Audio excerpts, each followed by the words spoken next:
એમે ભગવાન અને મહાપુરુષોની વાણી કોઈ વ્યક્તિને નિમિત્ત બનાવીને કહેવાય, પણ એ વ્યક્તિ માટે નથી હોતી. એ તો સમષ્ટિગત હોય છે. એ તો બધાનું કલ્યાણ કરનારી હોય છે. કોઈ એક સમયમાં કહેવાય હોય, પણ એ સમય પૂરતી જે સત્ય નથી હોતી, એ તો શાશ્વત હોય છે. દરેક કાલમાં એ સત્ય હોય છે. અને એટલા માટે ક્યારે પણ ધર્મગ્રંથ માટે એવા શબ્દોનો પ્રયોગ નહીં કરવો કે આ તો હજારો વર્ષ પહેલાની વાત, આજે એનું શું? અચ્છા, આજે તમારા પ્રોબ્લેમ્સ બદલાઈ ગયા છે? શું હવે ક્રોધ નથી થતો? શું હવે ઈર્ષા નથી આવતી? શું હવે લોભ મટી ગયો છે?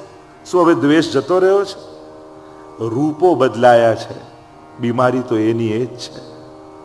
અને જો બીમારી એ જ છે તો દવા પણ એ જ લેવી પડશે. આ તો શાશ્વત રોગો છે, અને એટલા માટે આ શાશ્વત ઔષધિ છે.